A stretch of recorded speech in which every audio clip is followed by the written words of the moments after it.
আসসালামু আলাইকুম। Sheikh agro project থেকে আপনাকে স্বাগতম। আশা করি ভালো আছেন। তো আজকে দেখতেছেন আমি আমার বেগুনের জমির ব্যাডগুলো সমান করতেছি।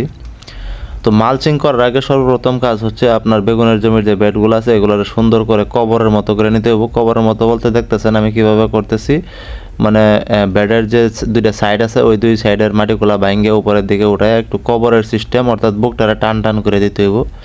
তো আমরা সবাই মিলে আগে আপনার এই ব্যাটগুলা কোদাল দিয়ে রেডি করছি, সুতা টানায় কোদাল দিয়ে রেডি কইরা তারপর সবাই মিলে ব্যাডের কোনাগুলা বাইঙ্গে উপরে উড়াই দিছি, অর্থাৎ ব্যাডের বুকটা টান টান করে দিছি। তো টান টান করলে কি হয়, আপনার যখন বৃষ্টি হবে বা উপর থেকে পানি পড়বে তখন একদম পানিটা সঙ্গে সঙ্গে ড্রেনে চলে যাবে, ড্রেন দিয়ে ক্ষেত থেকে বাইরে চলে যাবে। এই জন্য বুকটাকে টান টান করে দিতে হবে বুশি কইরা।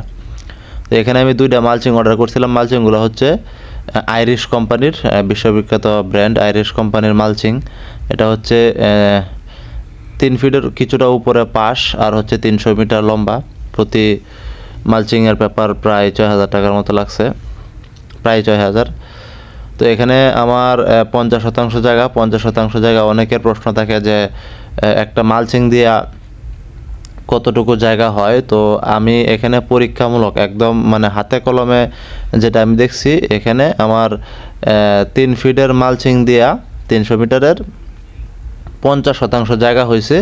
ছোটো ছোটো দুইটা ব্যাট শর্ট পড়ছিল, মানে ছোটো ছোটো একদম মানে কর্নারে যে ব্যাটগুলো হয় ছোটো, তো ছোটো ছোটো দুইটা ব্যাট শর্ট পড়ছিল। ওটা অন্য আমার কাছে আগে খুচরা ছিল, ওটা দিয়া কাভার করে দিয়েছিলাম। তো মালচিংটা আপনারা যেভাবে বিছাবেন সেটা এই যে দেখতেছেন, প্রথমে একটা ব্যাটের মাথা কাইটে মাটি সরায়া ওখানে মালচিংয়ের মাথাটা ভালো করে লাগায়া তারপর পাড়া দিয়ে আপনার মালচিংটা আটকায়া ওই মালচিংয়ের ভিতর দিয়ে আমরা আমাদের আঞ্চলিক ভাষায় বলি দায়রা।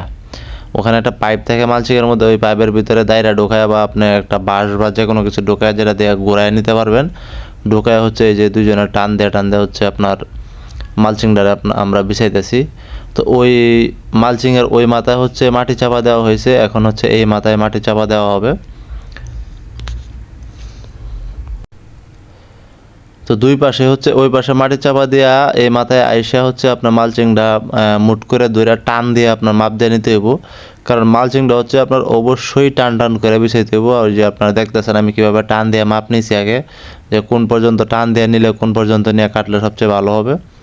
তো অনেকে অনেক কিছু দিয়ে কাটে, কিন্তু আমি কোদাল দিয়েই কাটতেছি, কারণ আমার কোদালগুলো বেটের বা দাওয়ের থেকে কোনো অংশে কম না। এই জন্য আমি কোদাল দিয়ে কাটছি, কারণ কোদালই যথেষ্ট। তো এরপরে এভাবে টান দেওয়া দইরা আপনার ওই পাশের মাটিতে দেওয়া আছে, এই পাশে মাটিটা দিয়ে দিতে হইব। তো এই পাশে মাটিটা দেওয়ার পর পাড়ায়া ভালো করে আপনার আটকা দিয়া, কারণ আপনার যদি ভালোভাবে না আটকান পরবর্তীতে ছুটে গেলে সমস্যা। পরবর্তী প্রধান কাজ আপনার মালচিংটা দুই পাশ থেকে মাটি দিয়ে টান টান করে আটকাই দিতে হইব। তো টান টান করে আটকায় দেওয়ার অনেকগুলো সুযোগ সুবিধা আছে। আপনার মাঝখান বরাবর গর্তগুলা করতে পারবেন। তাছাড়া আপনার যখন মালচিংটা টান টান থাকবে, বৃষ্টি হলে বৃষ্টির পানিটা সরাসরি নিচে চলে যাবে, মালচিংয়ে জমে থাকবে না। আরও অনেক ধরনের সুবিধা পাওয়া যায়। তো আমরা কোদাল দিয়ে কুবায় মাটিগুলো উঠায় রাখছিলাম, আর এখন দিয়ে দেওয়া হইতেছে। তো মালচিং করে চাষাবাদ করার অনেক সুবিধা আছে। তার মধ্যে অন্যতম সুবিধা আপনার এখানে ঘাস হবে না। এখানে যদি ঘাস না হয় আপনার লেবার খরচ লাগবে না। তো লেবার খরচ তো লাগবেই না, অনেক এলাকায় লেবার পাওয়া যায় না, সময় মতো লেবার পাওয়া যায় না, আপনার ঘাস আপনার করা যায় না, নিড়ানি দেওয়া যায় না। আর ঘাস নিড়ানি দিলেও আপনার সর্বোচ্চ 10-15 দিন পর পর নিড়াইতে হবে, অনেক ঝামেলা। যে ঝামেলা আমি আর আগে করছি মালচিং চাষাবাদ করে, এই জন্য মালচিংয়ে আসছি।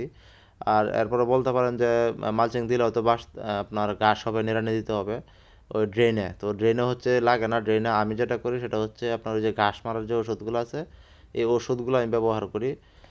এই ওষুধগুলো একটু সাবধানতার সঙ্গে দিলে আপনার নিড়ানি দেওয়া লাগে না। আপনার 60 টাকার ওষুধ দেওয়া প্রায় 20-25% জমির ঘাস মারা যায়। তো অবশ্যই মালচিং ব্যবহার করবেন। আধুনিক চাষাবাদ করতে হলে মালচিং দরকার আছে। এই জন্য আমি সম্পূর্ণ জমিতে মালচিং করে নিছি। এই যে আমার মালচিং করা কমপ্লিট। পরবর্তীতে যখন বেগুনের চারা রোপণ করব, এর আগে আমি মালচিং ছিদ্র করে নিব, এবং এর আগে আপনার মাটিতে আপনার দিয়ে দেবো, পানি দিয়ে দেবো। পানি দিয়া পেটে জো আসলে তারপর আমি চারা রোপণ করব। অবশ্যই ইনশাল্লাহ চারাগুলা লাগানোর সময় আপনাদেরকে দেখানো হবে। তো এখানে 50% জায়গায় আমি দুইটা জাতের বেগুন রোপণ করব। তার মধ্যে ফিল্ড লিডার, 1 রনের ফিল্ড লিডার এবং দেশি তাল বেগুন, যেটা বড় বড় গুল হয়। তো আমার মালচিং করা কমপ্লিট করার পর আমার যে প্রজেক্টটা আছে সম্পূর্ণ প্রজেক্টটা একটু অন্যরকম সুন্দর দেখা গেছে। তার কারণ হচ্ছে আপনার কাগজের একটা সৌন্দর্য আছে, এটা খুব ভালোভাবে ফুটে উঠছে।